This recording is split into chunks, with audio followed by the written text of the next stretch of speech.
So the next topic is histological methods. ठीक है, अब थोड़ी थोड़ी क्या हो रहा है, टेक्नोलॉजी बढ़ रही है, तो अब काफ़ी सारी टेक्निक्स नई नई आ रही हैं जिसकी हेल्प से हम ब्रेन के स्ट्रक्चर को, या जिसको हम एनाटॉमी भी कहते हैं, हम उसको पढ़ सकते हैं, या ब्रेन की जो फंक्शनिंग है, ठीक है, हम उसको भी पढ़ सकते हैं। एनाटॉमी और फंक्शनिंग को हम काफ़ी नई नई टेक्निक से पढ़ सकते हैं। और आपको पता है कि सेल बॉडीज़ कितनी बहुत माइन्यूट उसकी जो डिटेल्स होती हैं, अगर हमको उसको पढ़ना है, मतलब सेल बॉडी हमें पता है, सेल जो है वो बहुत छोटा, बहुत टाइनी स्ट्रक्चर होता है। अब उस टाइनी स्ट्रक्चर की भी अगर डिटेल आपको पढ़नी है, अगर उसकी माइक्रोस्कोपिक इन्वेस्टिगेशन अगर करनी है, देन हम यूज़ करते हैं हिस्टोलॉजिकल मेथड्स। जब बहुत बारीकी से डिटेल हमको किसी भी सेल की पता करनी है, तब हम यूज़ करते हैं हिस्टोलॉजिकल मेथड्स। ठीक है, यहाँ पे क्या होता है, इस मेथड में सैंपल लिया जाता है ब्रेन का और फिर उसको अंडर इन्वेस्टिगेशन रखा जाता है।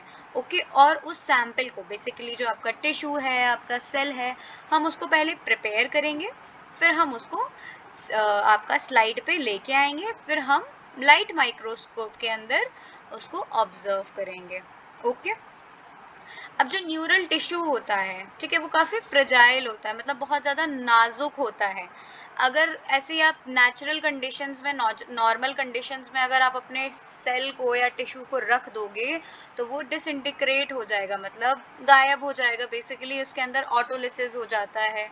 ठीक है, अभी हम उसके बारे में भी आगे पढ़ेंगे। इसीलिए हमको क्या करना पड़ता है, उस टिश्यू को, उस सेल को हमको फिक्स करना पड़ता है। ठीक है, हम बहुत सारे मेथड्स देखेंगे अभी कि कैसे हम टिश्यू को फिक्स कर पाएँ ताकि वो स्लाइड पे जो है वो बना रहे। ठीक है, वो बना रहे वहाँ पे और हम उसके ऊपर स्टडी कर पाएँ। ठीक है, अगर हमने उसको नॉर्मल कंडीशंस में छोड़ दिया, तो क्या होगा कि जो बैक्टीरिया हैं वो डिकम्पोज होने लगेंगे, मतलब जो बैक्टीरिया है वो डिकम्पोज कर देगा न्यूरल टिश्यू को। ओके, अब हम फिक्स कैसे करते हैं किसी भी न्यूरल टिश्यू को, अब हम वो देखते हैं। तो सबसे पहला प्रोसीजर है हमारे पास फिक्सेशन। ठीक है, अब यहाँ पर क्या होता है, न्यूरल टिश्यू को फिक्सेटिव की मदद से, एक फिक्सेटिव सोल्यूशन होता है, उसमें हम टिश्यू को क्लीन करके डिप करते हैं ताकि वो थोड़ा सा फिक्स हो जाए, और ये फिक्सेटिव सोल्यूशन क्या है, फॉर्मेलिन। ओके, अब जो ये फिक्सेटिव सॉल्यूशन है, ये ऑटोलिसिस को प्रिवेंट करेगा।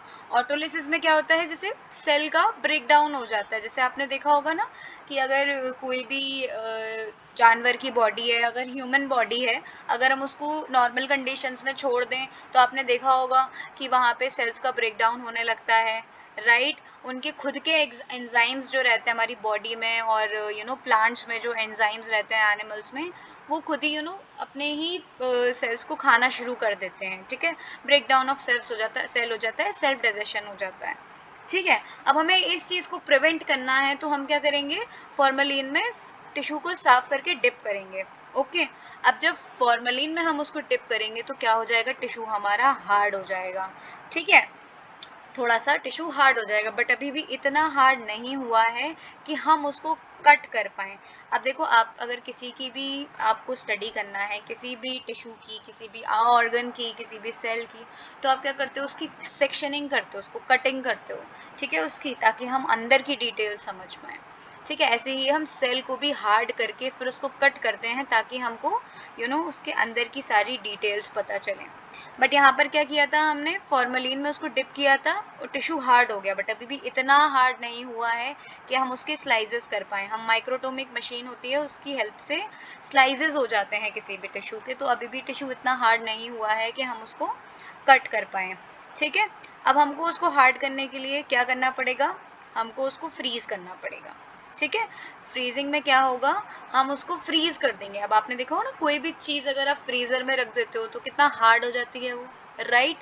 तो ऐसे ही जब वो हार्ड हो जाएगी तो हमारे लिए काटने में वो चीज़ आसानी होगी, है ना। आपने स्लाइम का स्ट्रक्चर देखा होगा, तो स्लाइम कितना एकदम सॉफ्ट होता है, उसको कट करना बहुत मुश्किल हो जाता है। ऐसे इसी तरीके से हमारा सेल रहता है।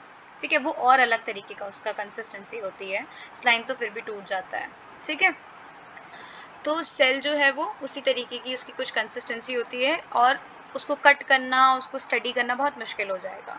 बट अगर हम किसी सेल को फॉर्मेलिन में डिप करके उसको फिक्स कर दें, हार्ड कर दें, फिर उसको हम फ्रीज़ करें, फिर वो थोड़ा सा और हार्ड हो जाएगा, ठीक है। और फ्रीज़ करने के लिए क्या करेंगे, हम उसको शुगर सॉल्यूशन में डिप करेंगे और फिर फ्रीज़र में रखेंगे। अब अगर आप शुगर सॉल्यूशन में कोई भी चीज़ को डिप करते हो ना, तो वो चीज़ और हार्ड हो जाती है, ठीक है। अब क्या है, फिर the temperature is regulated in the way so that the tissue is maintained as a appropriate temperature. मतलब टेम्परेचर अपन को मेंटेन करना है कि जब तक वो पूरी स्टडी चल रही है वो टेम्परेचर उतना ही रहे, क्योंकि जब वो फ्रीज़र से निकाला आपने, अगर वो टेम्परेचर अगर वहाँ का गर्म हुआ तो वो तो वापस से वैसे ही हो जाएगा, ठीक है। फिर जब टिश्यू जब हार्ड हो जाएगा, इतना हार्ड हो जाएगा, फिर हम उसको माइक्रोटोम की हेल्प से क्या करेंगे, उसको स्लाइस्ड कर देंगे, उसके टुकड़े टुकड़े कर देंगे, ठीक है। फिर हमको उसको क्या करना होता है कि एम्बेड करना होता है, कवरिंग चढ़ानी पड़ती है आपके टिश्यू के ऊपर। कवर हम किससे करेंगे, पैराफिन से करेंगे या नाइट्रोसेलुलोज से करेंगे, ठीक है। अब once the tissue is hard then it can cut using a microtome the slices and then placed on the slide. जो माइक्रोस्कोप की जो स्लाइड रहती है, हम फिर उसको उस पर रखेंगे, ठीक है। फिर उसको हम क्या करेंगे, माउंट करेंगे एल्ब्यूमिन से। एल्ब्यूमिन क्या होता है, ये एग से निकाला जाता है, हम उसको उससे कोट करेंगे, ठीक है। फिर जब सेल आपका सूख जाएगा, फिर हम अलग अलग केमिकल सोल्यूशन से उसको डाई करने की कोशिश करेंगे। तो ये पूरे प्रोसीजर्स चल रहे हैं टिश्यू को स्टडी करने के लिए। देन लास्ट में आपकी आती है स्टेनिंग। स्टेनिंग हम क्यों करते हैं, कि हमको किसी भी टिश्यू की स्ट्रक्चरल डिटेल्स पता चले, उस टिश्यू का अंदर क्या क्या स्ट्रक्चर्स हैं, कैसे कैसे स्ट्रक्चर्स हैं, माइन्यूट स्ट्रक्चर, उसकी डिटेलिंग वो हमें जानना होती है। तो हम क्या करते हैं, स्टेनिंग करते हैं अंडर द माइक्रोस्कोप के अंदर, ताकि वो हमें चीज़ें हाईलाइटेड होके दिखें। देखा है ना, आप जब कोई भी चीज़ को हाईलाइट करते हो, उसको स्टेन कर देते हो, उसको डार्क कर देते हो, तो वो चीज़ें माइक्रोस्कोप में अलग ही दिखने लगती हैं, करेक्ट। और उससे क्या होता है कि जो पर्टिकुलर फीचर्स होते हैं वो हमको और हाईलाइटेड वे में दिख जाते हैं, ठीक है।